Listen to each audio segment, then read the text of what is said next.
He reached over on his desk, he picked up a piece of paper, and he said, I just got this down from upstairs, meaning the Secretary of Defense's office today, and he said, this is a memo that describes how we're going to take out 7 countries in 5 years, starting with Iraq and then Syria, Lebanon, Libya, Somalia, Sudan, and finishing off Iran.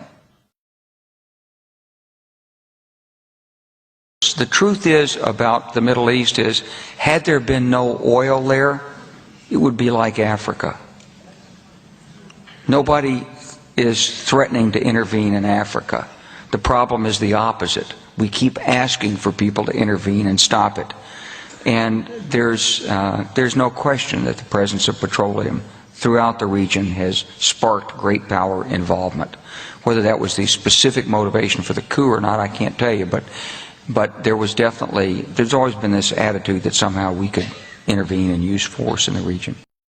About 10 days after 9/11, I went through the Pentagon and I saw Secretary Rumsfeld and Deputy Secretary Wolfowitz. I went downstairs just to say hello to some of the people on the Joint Staff who used to work for me, and one of the generals called me and he said, "Sir, you got to come in and talk to me a second." I said, "Well, you're too busy." He said, No. He says, "We've made the decision. We're going to war with Iraq." This was on or about the 20th of September. I said, "We're going to war with Iraq. Why?" He said, "I don't know." He said, "I guess they don't know what else to do." So I said, "Well, did they find some information connecting Saddam to Al-Qaeda?" He said, No. He says, "There's nothing new that way. They've just made the decision to go to war with Iraq." He said, "I guess it's like we don't know what to do about terrorists, but we've got a good military and we can take down governments." And he said, "I guess if the only tool you have is a hammer, every problem has to look like a nail." So I came back to see him a few weeks later, and by that time we were bombing in Afghanistan. I said, "Are we still going to war with Iraq?" And he said, "Oh, it's worse than that." He reached over on his desk, he picked up a piece of paper, and he said, I just got this down from upstairs, meaning the Secretary of Defense's office today, and he said, this is a memo that describes how we're going to take out 7 countries in 5 years, starting with Iraq and then Syria, Lebanon, Libya, Somalia, Sudan, and finishing off Iran. The truth is about the Middle East is, had there been no oil there, it would be like Africa. Nobody is threatening to intervene in Africa. The problem is the opposite. We keep asking for people to intervene and stop it. And there's no question that the presence of petroleum throughout the region has sparked great power involvement. We have a little Whether bit that of was an the specific motivation for the coup or not, I can't tell you. But Saturday, so it's not an official episode, but tonight is a big night. Truly historic. Moments ago, the United States entered the war with Iran officially, and we've been watching this for the past couple of weeks, waiting to see what the president's decision would be, whether we would enter the conflict or not. And tonight we finally got our answer. Hours ago, the United States dropped 6 bunker buster bombs from B-2 stealth bombers on Iran's nuclear facility at Fordo. In addition, we launched 30 missiles via submarine at Isfahan and Natanz, their other 2 nuclear facilities.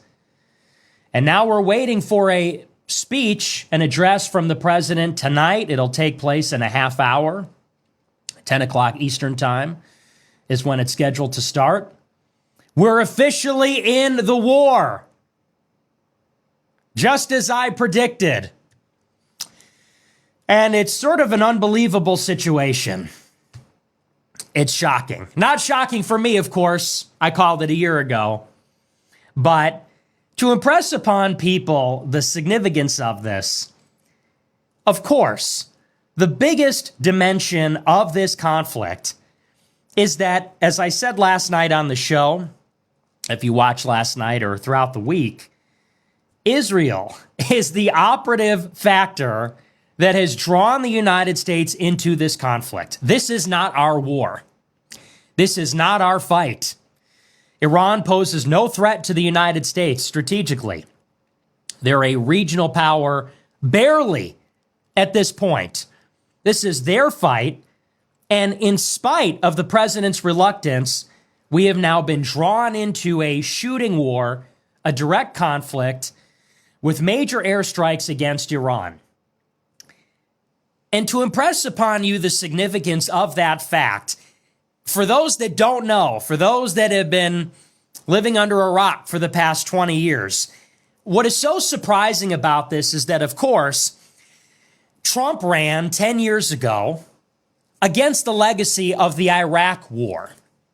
You might recall that in 2015, in the Republican primary for the presidential nomination, Jeb Bush was the frontrunner at this time. And when Trump entered the race against him, he, of course, was running not only against Jeb Bush himself, but the legacy of the Bush family. That George Bush Sr. and George Bush Jr. were responsible for bringing us into a war in Iraq and initiating what has now become 25 years, a full quarter century of forever wars, never-ending wars, counterinsurgencies and airstrikes and drone strikes and ground forces in the Middle East. When Trump ran in 2015, he ran against the legacy of the Iraq War. 9/11 as the casus belli for a global war on terror, which has wasted all of our resources, all of our energy, and has ushered in the late stage, maybe the closing stage of our American empire. 10 years ago, he said the war in Iraq was a mistake. They said they have weapons of mass destruction. There were none. We knew there were none. Now, as far as Iran is concerned, in this space, in politics, and specifically on the right wing, on the dissident side, bombing Iran is like the first tile on the bingo card of the Israel lobby. Bombing Iran is like a punchline. What are they going to make us do next? We fought in Iraq, Libya, Syria, Yemen, Somalia, West Africa. We're fighting everywhere. 10 years ago, people like Patrick Buchanan were saying war with Iran is what they want. George W. Bush declined to prosecute a war against Iran, which is what Israel wanted. And you could go back to 1996 in their clean break report. They said the plan was simple. First Iraq, then Syria, then Iran. And as much as that was synonymous with Israeli exuberance, their influence over our government, their far-reaching expansionist goals to redesign the entire region for their benefit using our military, somehow we fell into the trap. How is it possible? 25 years of war, 25 years in Afghanistan, Iraq, Syria, all these countries, nobody wants them. It's been a full decade since we voted for Trump to repudiate those wars. It was nearly a decade before that people voted for Barack Obama to extricate us from those wars. It happens over and over again. And now we're in 2025. And given everything that was said about this second term, it'll be different this time, they said. Tulsi Gabbard is on the team. It'll be a golden age. He learned his lessons. He wants vengeance, they said. He wants vengeance against the deep state. It will be different this time. Where was the evidence for that? Where was the evidence at any point throughout the last year that it would have been different? And now, of all people, of all times and places, Donald Trump is the one to bomb Iran. Did you ever think you'd be saying those words? Donald Trump, no new wars. The president of peace, who humiliated Jeb Bush and ended the Bush dynasty and the Clinton dynasty. Did you ever think you would see that headline today in the New York Times? U.S. enters war with Iran. Here's the best part. Okay, it happened. We all know how it happened. They charged Trump, they convicted him, they set him up for 300 years in prison. Who comes to bail him out last year? Of course, it was the Zionists. After October 7th, 2023, the Jews in Israel and the Jews in America knew, and they were on the same page. Israel was going to terraform the Middle East, that on the other side of this regional conflict would be a completely new order. And we've seen how that has unfolded over the past 2 years. Assad is now gone. The Revolutionary Guard is out of Syria. Hezbollah is decimated. Now, of course, Israel's in a war with Iran. A decision was made after October 7th that a Republican president would be the one that would support this effort, more than the Democrats, more than a progressive like Kamala Harris, more than the Biden administration.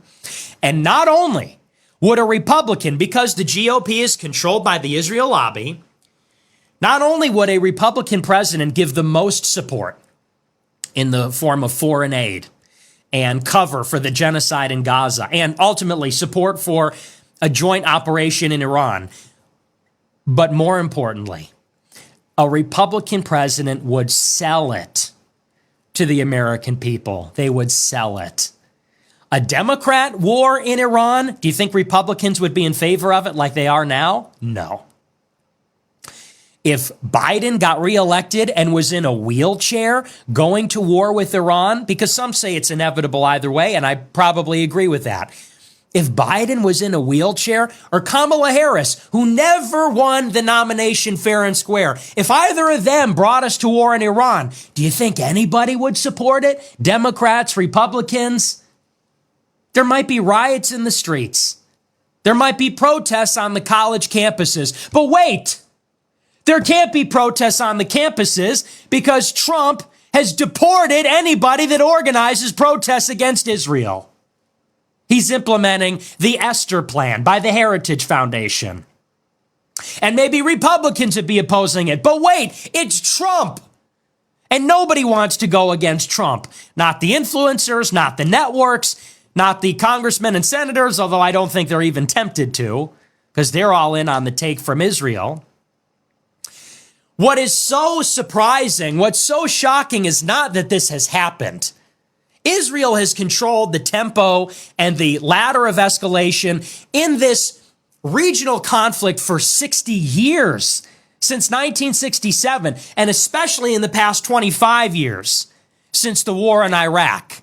That has not changed. That is not different. Maybe it was inevitable, given their influence over our media and our government and the way they drive affairs in that region, that we would end up in this situation. It happened. But what is so disturbing is that what should happen next is the entire United States, the American people, should be furious and outraged and standing up in one voice and saying, we do not want a war in Iran. Which is what we have, by the way, in case you missed the headlines. Some people are a little confused on this. But because it's Trump, because he is a Trojan horse, and I always said that was the worst effect. Better than Kamala? Certainly. Better domestic agenda? Marginally. But what makes him so dangerous is that he will take his entire base with him to support this war and deflate what could have been, what would have been an anti-war consensus and an awakening of a national consciousness against the influence of Israel, which brought us here.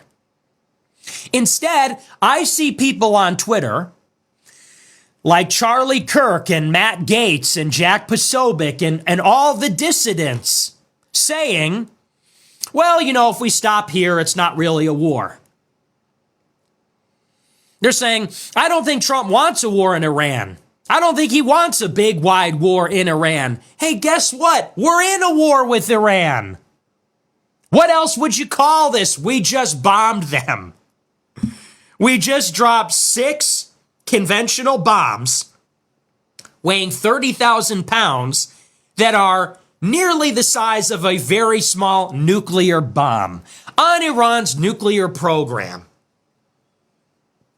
And this after we supported Israel's surprise attack, murdering their scientists, murdering their commanders, blowing up their airports, their capital, everything. And people say, if we go to war, I don't think Trump wants a war. We're in that war. And isn't it miraculous how that position has changed every single day over the past week and a half? 2 weeks ago, before the clouds came rolling in over the Middle East, they said no new wars. Trump will keep us out, they said. He's negotiating. Trump is going to make a deal with Iran. He's going to bend the Israelis over. That's what people were saying. They said that Trump and Netanyahu had a split. They broke up. Trump and Pete Hegseth aren't visiting Israel on his multi-stop visit to the Arabian Peninsula. They said Trump made peace with the Houthis without even notifying Israel. He's negotiating with Hamas to free an American captive. The rhetoric, they said, the rhetoric is so good, said Kurt Mills. Kurt Mills, the genius who said just trust Steve Witkoff and trust Trump because of their rhetoric, their framing of the issue. Idiot, dummy, fool, hello. You might be a nerd, but you're not smart. That was the first position. No new wars. Trump is going to navigate a way out of this. He's going to make a deal. He's working against the Israelis to resolve this with diplomacy. The second that Israel started dropping the bombs, it went from no new wars to, well, we should stay out of it. Remember? And of course, we're in it. We've been in it for a long time. They said, well, we should stay out of it. Then when we shot down Iran's missiles over Israel, people said, well, we should stay out of it offensively. Stay out of it, but not defensively. We're very much in it and we should be in it, but offensively, we shouldn't be in it. Then it went further and it said, well, once Trump said he was considering bombing Iran with American air power, they said, well, you know, hey, Trump always said he would destroy Iran's nukes. So, you know, if we got involved in that way, that's fine. Then when it became clear that that's what we would do, people said, hey, but it isn't regime change. It isn't boots on the ground. At least it isn't. And that's what they're saying tonight. America has bombed Iran. America's bombed their nuclear facilities with 6 massive bombs, struck 2 others with 30 missiles. And people are saying, well, but he doesn't want regime change. Well, but he doesn't want a wider war. Let's see what he does next. It doesn't matter. We're in a war. I'll tell you what's going to happen next. Iran will retaliate. What do you think is going to happen next? What happened after Israel bombed them last year? Twice. They retaliated. What happened when we attacked them 5 years ago when we killed Soleimani and attacked them in the Persian Gulf? They retaliated. What do you think they're going to do now? What do they have to do? At the minimum, there's a risk. They're going to be firing missiles at American bases. They might close the Strait of Hormuz. They might attack Saudi oil. They're certainly going to hit back at Israel. The Houthis will be closing the Red Sea by bombing commercial shipping there. We don't want a war. We're in one. Now the ball is out of our hands. It's in their court. We do not control the initiative anymore. It's up to them. What will Iran do next? It's now their decision. You think we're going to go in and bomb them? They're going to be racing towards a nuclear weapon now. You think they're going to make a deal? They're going to make peace with Israel and the United States now? No chance. There's no chance. I can't believe we're here having this conversation. It's shocking. So we'll see what happens next. Trump is giving his address in 15 minutes. We'll stay tuned and we'll watch that. In a minute, we'll take a look at the map and we'll discuss in a little bit greater detail what could be the next big steps. And I will say this, I'll say this before I say this. Obviously, this is a terrifying situation. We're in World War III. Look around you. We're at war with Russia. We're in a war with Russia in Ukraine, if it isn't clear already. We've been at war with Russia for 3 years, backing Ukraine in their ambitious attacks against Russian naval assets in the Black Sea, their surprise drone attack against Russia's strategic aircraft a few weeks ago. We are in a war with Russia. Now we're in a shooting war with Iran that will very quickly expand into the entire region. We're at war in Africa, where Russian and Chinese proxies are overthrowing French and American forces everywhere over minerals and trade routes and ports and things like that. In Taiwan, there are currently several Chinese aircraft carriers approaching the shore of Korea and Guam and Taiwan, and we have aircraft carriers forward deployed there as well. We're in this World War III. This is a very serious situation, and it's terrifying. Surely Americans will die as a result of the decision tonight, and it's Israel's fault. And that should weigh on everybody. With that being said, I predicted this, and I'm going to take a bit of a victory lap in the sense that I was vindicated, and I'll tell you why. 1 year ago, a little bit more than a year ago, I said that I would not vote for Trump. And I said I wasn't going to vote for Trump for exactly this reason. Would you like to know how I knew that this would be the case? Well, a big reason is because back in May of last year, after the Republican primary for the presidency was over, Nikki Haley dropped out of the race and visited Israel. Nikki Haley's a close friend of Miriam Adelson, who's a major donor from the Israel lobby, one of the biggest donors in the past 15, 20 years in the GOP, and in absolute terms, one of the biggest individual donors in nearly every cycle, her and her husband. Miriam Adelson, who's close with Nikki Haley, brokered a deal where Nikki Haley gave Trump her endorsement. She said she was surveying Israel on behalf of his campaign. Trump accepted the endorsement, hinted that Haley might be in his administration, and that is when Miriam Adelson gave a pledge to Donald Trump for $100 million for his reelection campaign. And that's when I knew. That's when I knew exactly what kind of deal was struck. Miriam Adelson cut the check, and Nikki Haley gave the endorsement and bowed out of the race, and she visited Israel because a deal was struck and a concession was given. And I said I didn't like that. And it just kept getting worse. Trump continued to insinuate that he might strike Iran, that he would bomb Iran's nuclear facilities, bought into this idea that Iran was trying to assassinate him. And in the event that that happened, we should wipe Iran off. OT programs are powered by CARE. Powered by you.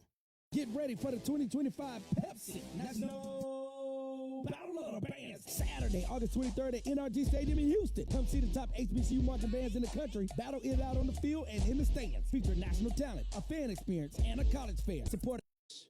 If they do not, future attacks will be far greater and a lot easier. For 40 years, Iran has been saying death to America, death to Israel. They have been killing our people, blowing off their arms, blowing off their legs with roadside bombs. That was their specialty. We lost over 1,000 people, and hundreds of thousands throughout the Middle East and around the world have died as a direct result of their hate. In particular, so many were killed by their general, Qasem Soleimani. I decided a long time ago that I would not let this happen. It will not continue.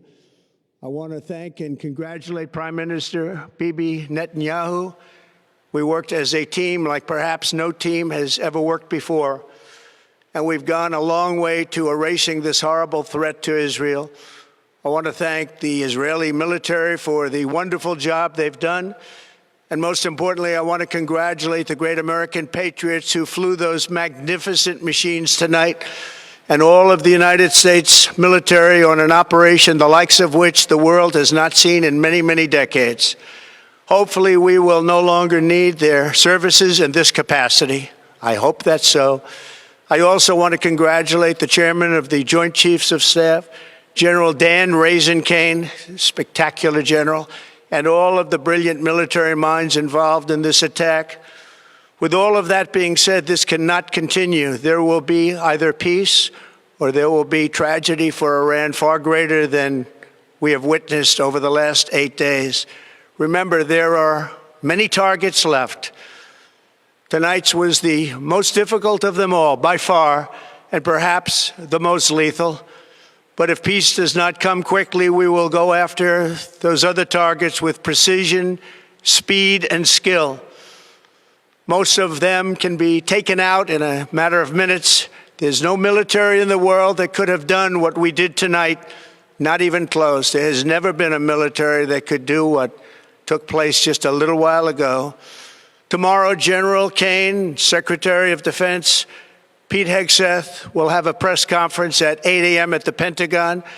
And I want to just thank everybody, and in particular, God.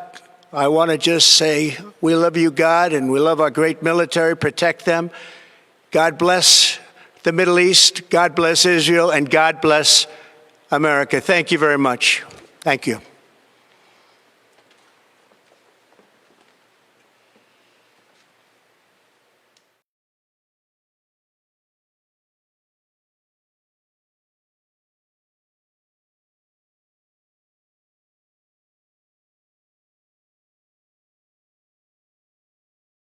Off the map. And I got the uneasy feeling that Israel was plowing ahead based on their provocations against Iran in April and July of last year to orchestrate a crisis where the United States would be forced into a direct confrontation with Iran. And I said this very precisely and explicitly and openly last year. And do you know what people said about me? They said that for saying that, I was a Democrat plant.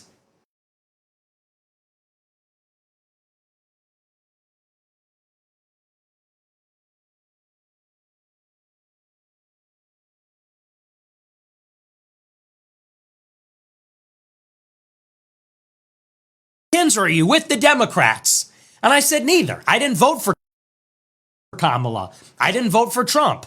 I told my followers, stay at home, don't vote. But they said, you got a deal after January 6th, and the feds are making you go against Trump. If that's the case, why don't they fire me now? Right? Let's get Kash Patel to look into my file as an agent, and he can fire me now. They said he's a Fed, and they got him. They got the dirt on him to go against Trump. They said I'm a Democrat. They said I was deployed. We've made the decision we're going to war with Iraq. This was on or about the 20th of September. I said, we're going to war with Iraq. Why? He said, I don't know. He said, I guess they don't know what else to do. So I said, well, did they find some information connecting Saddam to al-Qaeda? He said, no. He says, there's nothing new that way. They've just made the decision to go to war with Iraq. He said, I guess it's like we don't know what to do about terrorists, but we've got a good military and we can take down governments. And he said, I guess if the only tool you have is a hammer, every problem has to look like a nail. So I came back to see him a few weeks later, and by that time we were bombing in Afghanistan. I said, are we still going to war with Iraq? And he said, oh, it's worse than that. He said, he reached over on his desk, he picked up a piece of paper, he said, I just got this down from upstairs, meaning the Secretary of Defense's office today, and he said, this is a memo that describes how we're going to take out 7 countries in 5 years, starting with Iraq and then Syria, Lebanon, Libya, Somalia, Sudan, and finishing off Iran. Is currently infiltrating politics. The truth is about the Middle East is what we've seen over the past year, you can never forget. Last year, they said it was a frat bro uprising. It's a golden age. All this rhetoric, all this propaganda, and it came from the Zionists. Why was Ben Shapiro supporting Donald Trump? Why do you think he was? Because he wants mass deportations? Of course not. When everybody else was swept up in propaganda and rhetoric by people that you should have never trusted. Loyalty to the Republican Party, loyalty to the interests that support the Republican Party. Look at how that has paid off.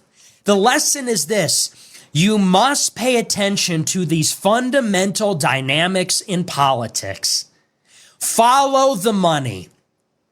The Republican Party would have you believe Bronze Age pervert, Ben Shapiro, Joe Lonsdale, Peter Thiel and his network, Sovereign House, all these assholes, and Vance for that matter too, they would all have you believe that the problem is the left and the Democrats. Trump is better than Kamala. They would all have you believe that Israel really is our closest ally because the Palestinians, well, they're like the BLM of Israel. Remember that one? The BLM Hamasification of our universities is what they said.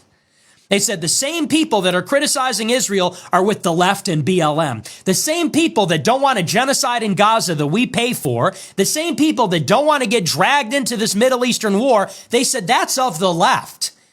That's a creature of the left. That's a specimen of left-wing thinking and of our enemies and of brown people and non-white people in the third world. And people bought all that. They ate that shit up. And who was telling them that? Curtis Yarvin, a Jew, Bronze Age pervert, a Jew. They both get money from Peter Thiel, who works with Alex Karp at Palantir for the CIA, doing facial recognition in Gaza, and they're all Zionists. That's who was telling you this. I remember, and I will never get tired of telling this story, I was friends with white, attractive Chad, high IQ guy who was going to an elite university, who came from money. This was elite human capital, suffice to say. And he took that bait, hook, line, and sinker. BAP guy, had a BAP brand, Bronze Age pervert stuff, Trump supporter. And we were talking, and I said, you can't support Trump. We're going to war in Iran. He said, I just don't see how that's going to happen.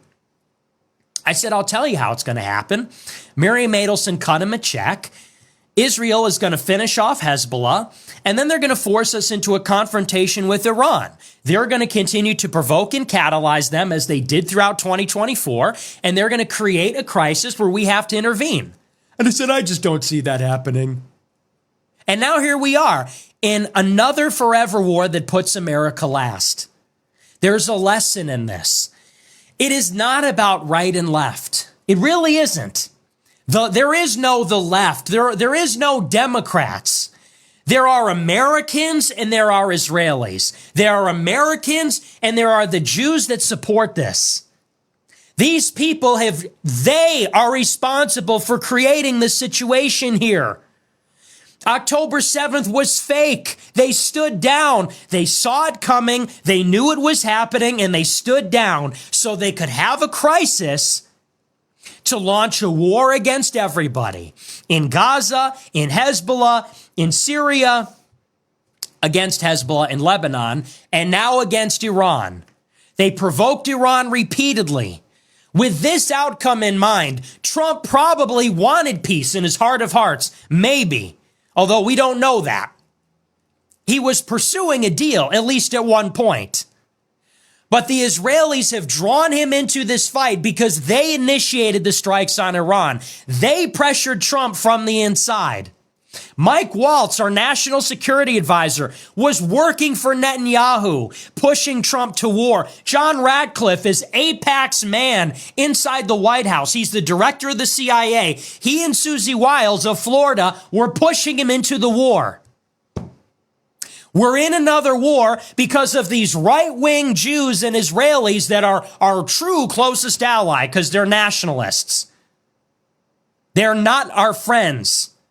Yoram Hazony, Curtis Yarvin, Costin Alamaru, Jonathan Keeperman, J.D. Vance, Miriam Adelson, Rubio, all these people are not your friends. Americans will die for Israel because they betrayed our country. And you want to talk about the left. You want to talk about better than Kamala. Shut the fuck up forever. Shut the fuck up forever now. Anybody that did not see this coming is either too stupid or they're in on it. Either way, they can never be trusted again. And the people today that are trying still to sell you that this is not a big deal should be disregarded forever. People that are on Twitter now saying, this is serious, but let's see if it turns into a bigger deal. It is a big deal.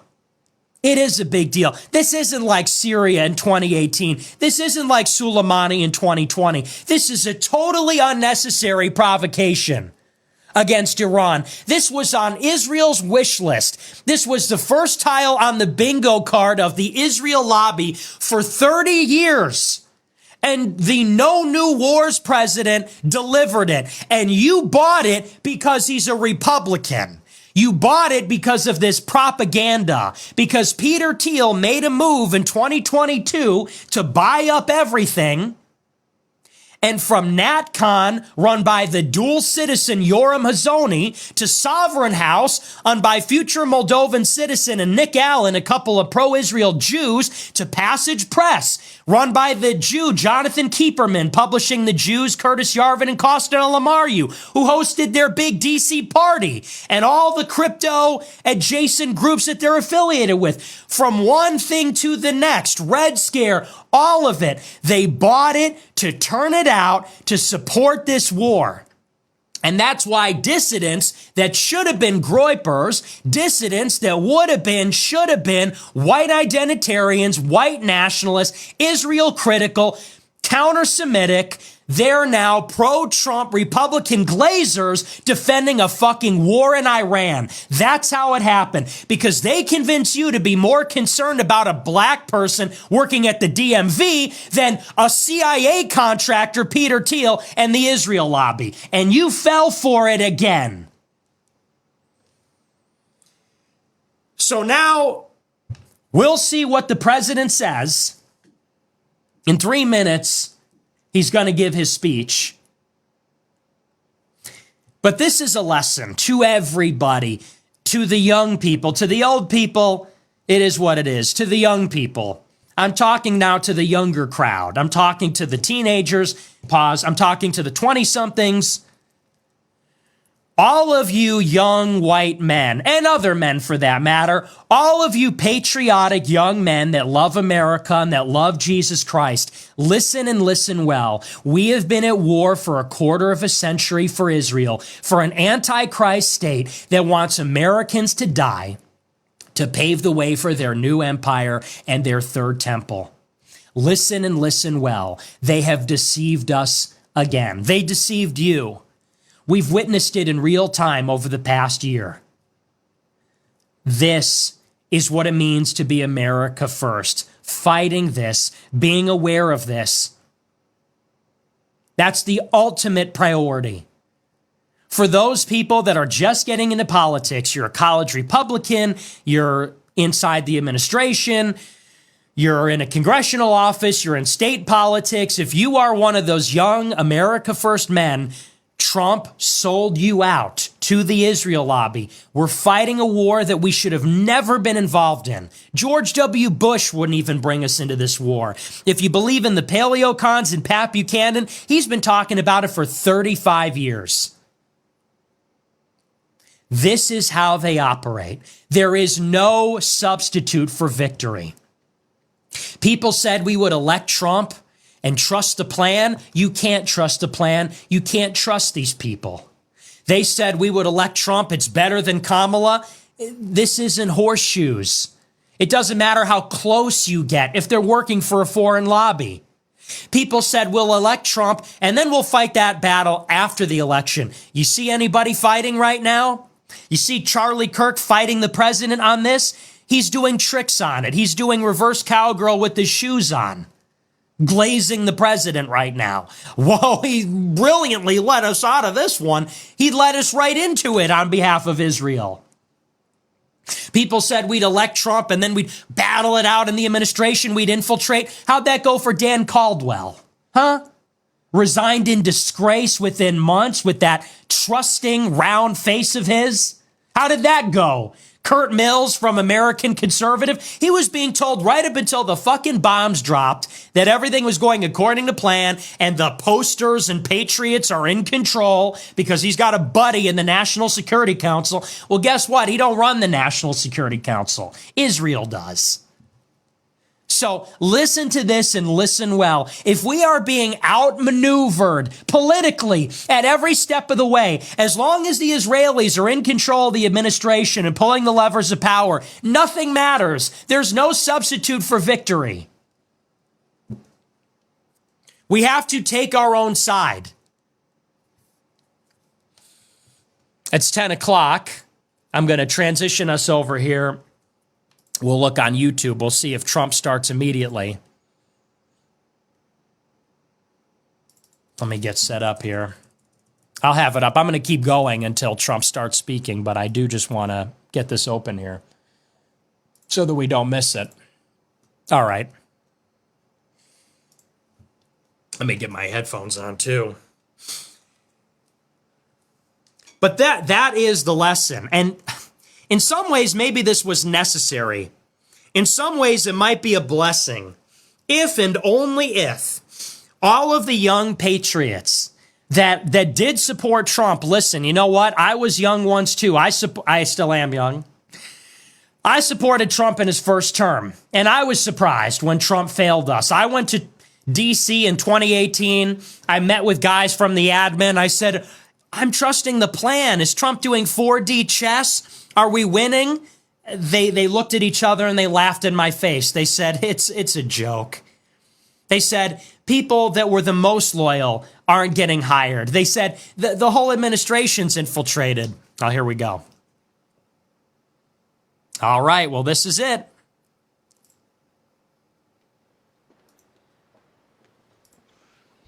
Thank you very much.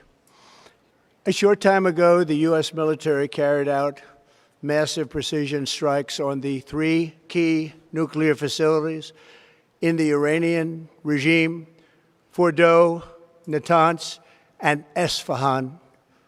Everybody heard those names for years as they built this horribly destructive enterprise. Our objective was the destruction of Iran's nuclear enrichment capacity and a stop to the nuclear threat posed by the world's #1 state sponsor of terror. Tonight, I can report to the world that the strikes were a spectacular military success. Iran's key nuclear enrichment facilities have been completely and totally obliterated. Iran, the bully of the Middle East, must now make peace. If they do not, future attacks will be far greater and a lot easier.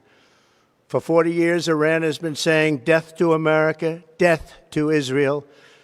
They have been killing our people, blowing off their arms, blowing off their legs with roadside bombs.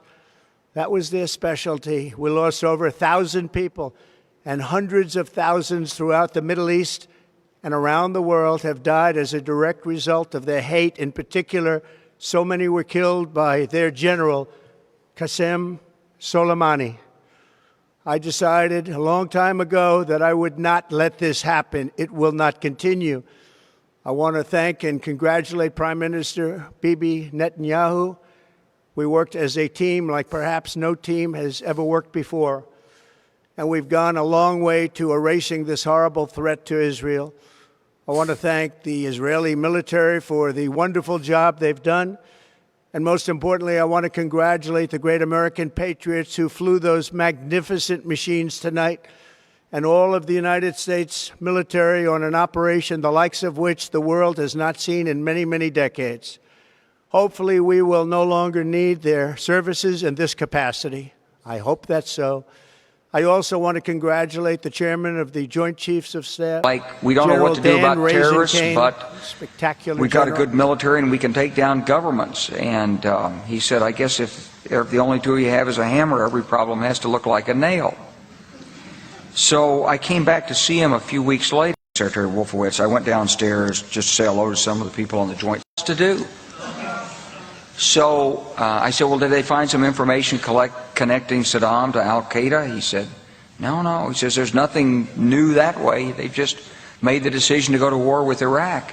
He said, I guess it's like we don't know what to do about terrorists, but we got a good military and we can take down governments. And he said, I guess if the only tool you have is a hammer, every problem has to look like a nail.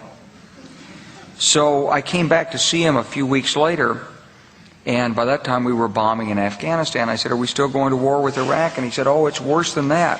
He said, he reached over on his desk, he picked up a piece of paper, and he said, I just got this down from upstairs, meaning the Secretary of Defense's office today, and he said, this is a memo that describes how we're going to take out 7 countries in 5 years, starting with Iraq and then Syria, Lebanon, Libya, Somalia, Sudan, and finishing off Iran.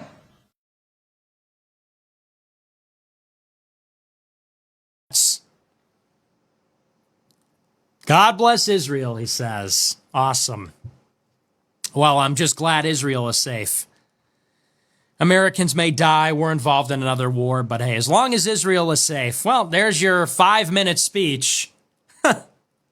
What a joke. What a sick joke. And people said it was going to be quick. Well, we'll get into what's going to happen next. There's the president's speech. Now, we don't know what the damage is. They say that the facility at Fordo has been destroyed, but that has not been independently verified yet. Now the question is what Iran does next. Will Iran retaliate? I don't know why they wouldn't.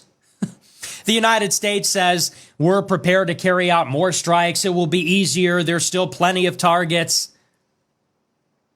So if Iran retaliates, and they almost certainly will, against U.S. bases in the region, of which there are many, in Iraq, Kuwait, Bahrain, the Emirates, Qatar, elsewhere, then the United States will go back in and carry out more strikes. And certainly, this is not the last word for Israel either. Bibi Netanyahu says that he's giving a speech shortly after Trump. I guess I'll pull that up now. We'll see if we can get that. I don't know if it's going to happen right away, but we'll be watching for that.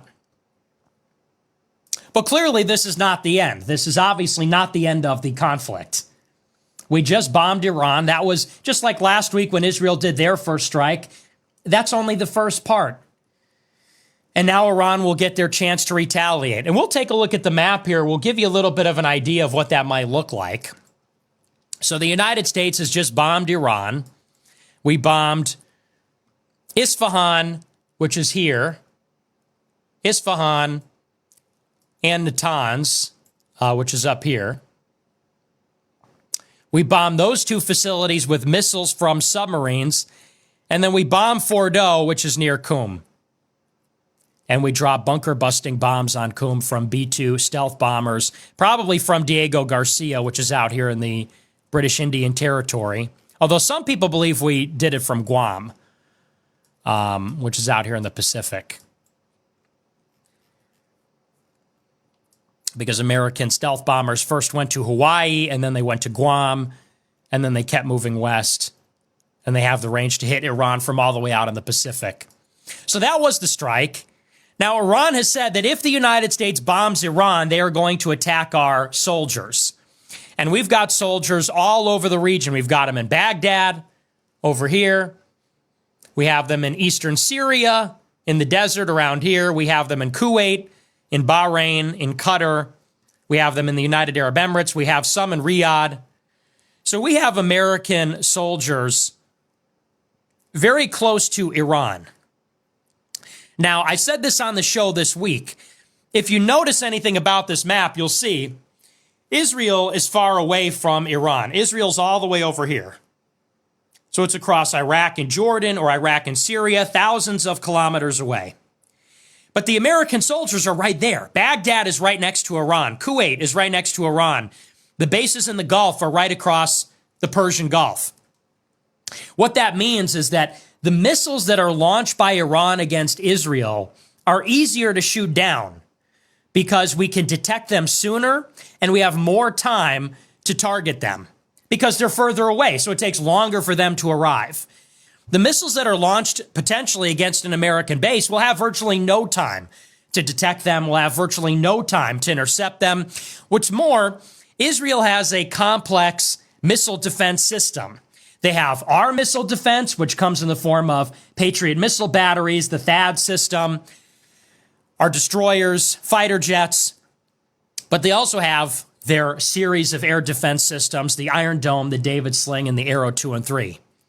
The United States does not have a complex web of air defense on every one of their bases. Our bases are spread out across the entire region. There's many of them, and not all of them have a robust missile defense system.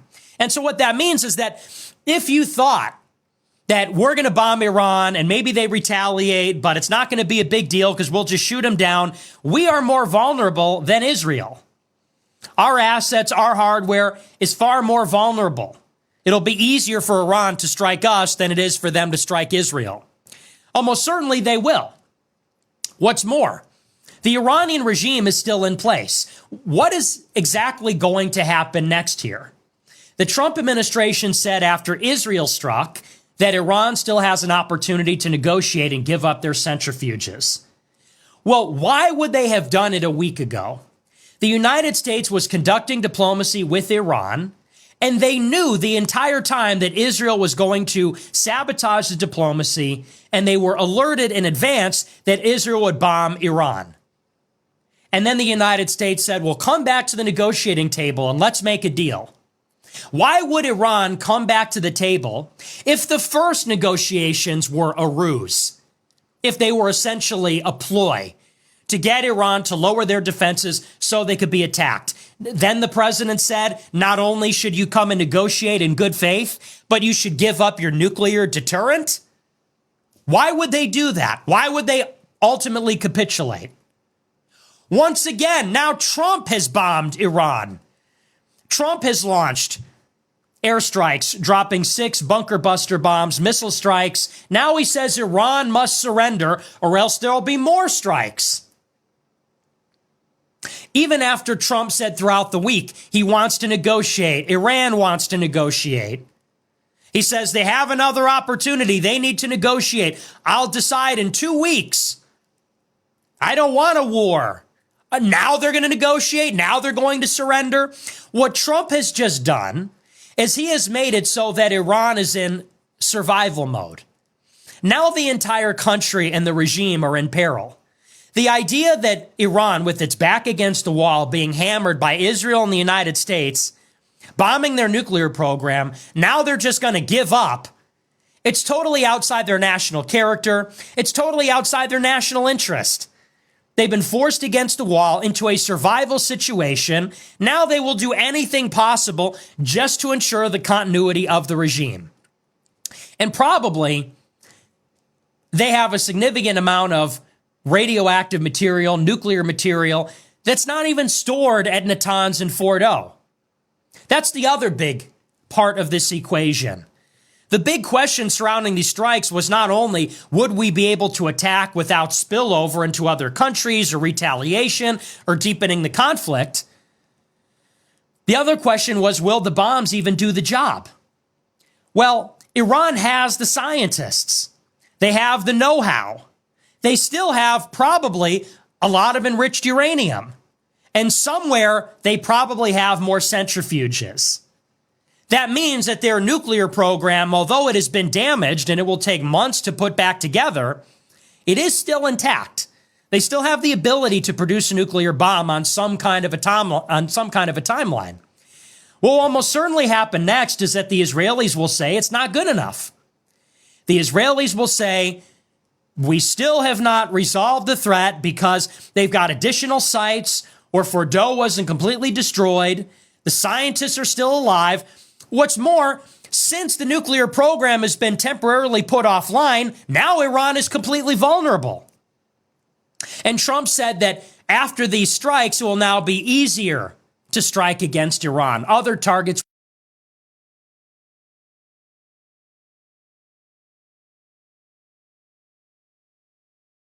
will be easier. That implies that toppling the regime, going after the missile launch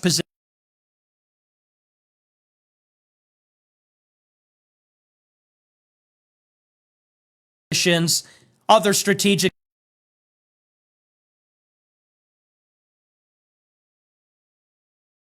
sites. It's something they're considering. It's probably something they will do over the course of the next week.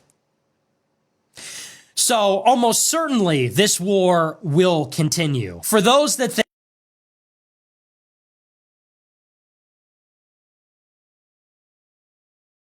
oh, it's just one little strike, it's not a big deal.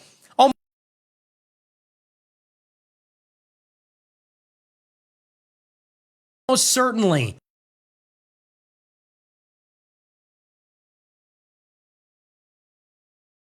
this will continue, and it will continue for the same reason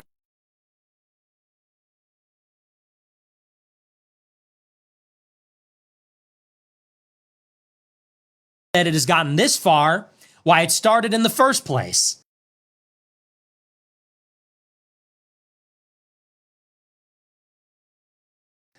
Which is that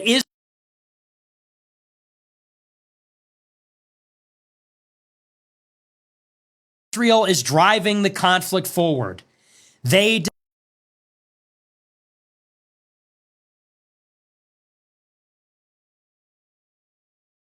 desire regime change. That is their ultimate goal. Now that Fordo has been disabled or maybe partially destroyed,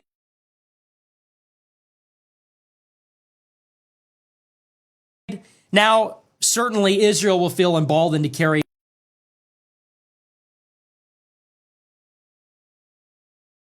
out more strikes.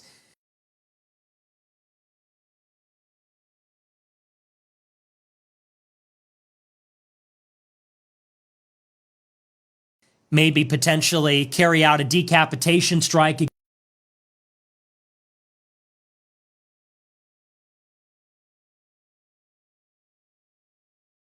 against the supreme leader.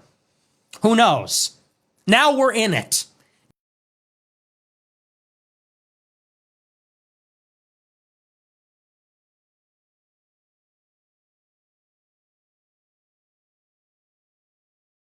Now we have bought in and now we own this.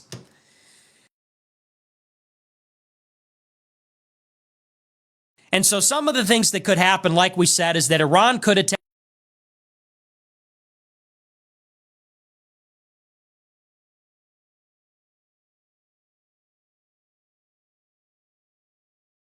American bases in the Middle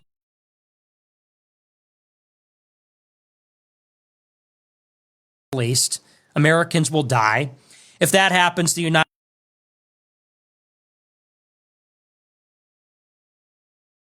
States will certainly intervene. Further, that is.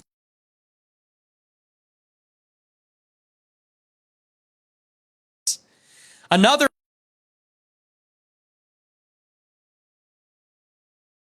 possibility is that Iran will close the Strait of Hormuz.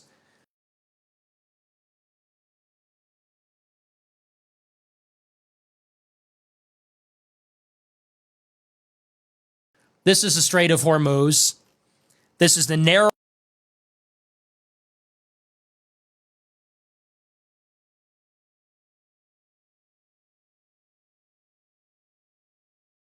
part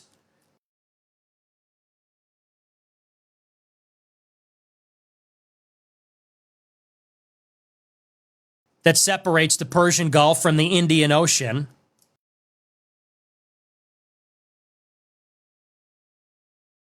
The truth is about the Middle East is, had there been no oil there, it would be like Africa. Nobody is threatening to intervene in Africa. The problem is the opposite. We keep asking for people to intervene and stop it. And there's no question that the presence of petroleum throughout the region has sparked great power involvement. Whether that was the specific motivation for the coup or not, I can't tell you, but there's always been this attitude that somehow we could intervene and use force in the region. About 10 days after 9/11, I went through the Pentagon and I saw Secretary Rumsfeld and Deputy Secretary Wolfowitz. I went downstairs just to say hello to some of the people on the Joint Staff who used to work for me, and one of the generals called me and he said, "Sir, you got to come in and talk to me a second." I said, "Well, you're too busy." He said, "No." He says, we've made the decision, we're going to war with Iraq. This was on or about the 20th of September. I said, we're going to war with Iraq, why? He said, I don't know. He said, I guess they don't know what else to do. So I said, well, did they find some information connecting Saddam to Al-Qaeda? He said, no. He says, there's nothing new that way. They've just made the decision to go to war with Iraq. He said, I guess it's like we don't know what to do about terrorists, but we've got a good military and we can take down governments. And he said, I guess if I came back to see him a few weeks ago, and I said, are we still going over on his desk? He's Syria, on Libya, and finishing off Iran. The truth is about the Middle East is, had there been no oil there, it would be like Africa. Nobody is threatening to intervene in Africa. The problem is the opposite. We keep asking for people to intervene and stop it. And there's no question that the presence of petroleum throughout the region has sparked great power involvement. Whether that was the specific tell you, but there's always been this attitude that somehow we could intervene and use force in the region. About 10 days after 9/11,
war to war.